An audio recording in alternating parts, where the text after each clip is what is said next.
ये सामाजिक आंदोलन की अवधारणा एवं सामाजिक आंदोलन की विशेषताएं।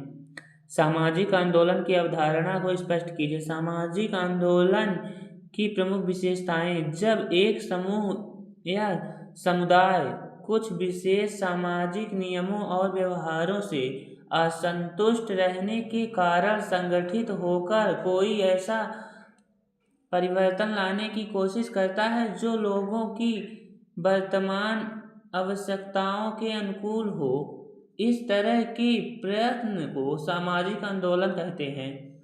जैसा कि जब कोई समूह या समुदाय कोई विशेष सामाजिक नियम या उद्देश्य से कार्य करने के लिए में असंतुष्ट रहता है, तब वह एक संगठित हो जाता है, संगठन छोड़ता है, जिसको सामाजिक आंदोलन कहते हैं। सामाजिक आंदोलन का उद्देश्य समाज के वर्तमान जीवन में कोई न कोई परिवर्तन लाना है। इस प्रकार सामाजिक आंदोलन परिवर्तन करने का समूह प्रयत्न है।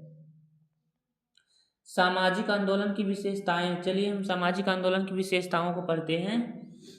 सामाजिक आंदोलन की विशेषताएं निम्नलिखित है। सामाजिक लक्ष्य। सामाजिक आंदोलन किसी न किसी सामाजिक लक्ष्य को लेकर उत्पन्न होते हैं। जिस सामाजिक आंदोलन किसी ही सामाजिक लक्ष्य उद्देश्य को लेकर उत्पन्न होते हैं और इस लक्ष्य को प्राप्त करने के लिए ही कार्य करते हैं। सामाजिक लक्ष्य से तात्पर्य सामाजिक संरचना, सामाजिक संस्था अथवा सामाजिक जीवन में परिवर्तन के लक्ष्य को है।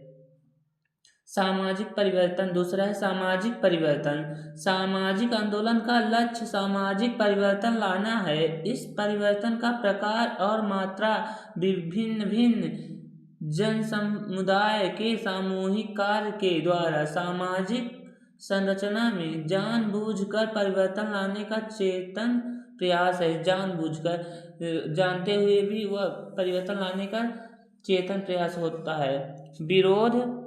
विरोधी प्रवृत्ति। तीसरा क्या है? विरोधी प्रवृत्ति। प्रत्येक सामाजिक आंदोलन किसी न किसी वर्तमान स्थित सामाजिक व्यवस्था अथवा सामाजिक संस्था के रूप में प्रथा या परंपरा के विरोध में उत्पन्न होता है और उसमें परिवर्तन करना चाहता है। इस प्रकार सामाजिक आंदोलन को विरोध की प्रवृत्ति होती है।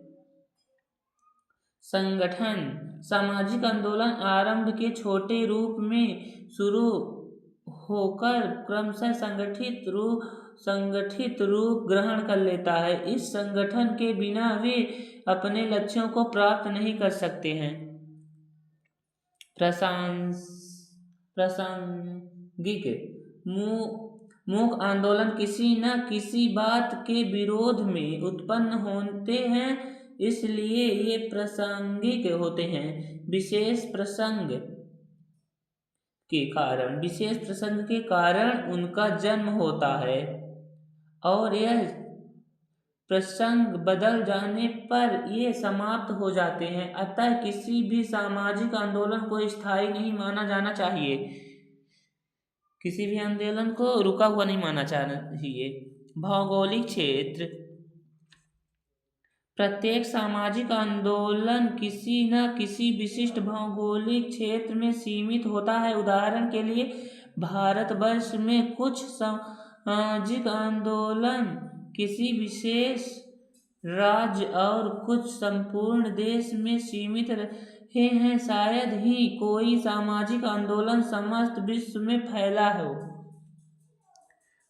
कालावधि। सातवां क्या है? कालावधि। सामाजिक आंदोलन धीरे धीरे विकसित होते हैं। इस प्रकार इनके विकास की एक कालावधि होती है। इस अवधि के समाप्त हो जाने के पश्चात ये दिखाई नहीं पड़ते। गतिशीलता। सामाजिक आंदोलन गतिशील होते हैं। सामाजिक आंदोलन सामाजिक लक्ष्यों को लेकर उत्पन्न होते हैं। इन सामाजिक लक्ष्यों को प्राप्त करने के लिए ये आंदोलन सदैव गतिशील रहते हैं और देश काल के परिवर्तन के साथ साथ बदलते जाते हैं।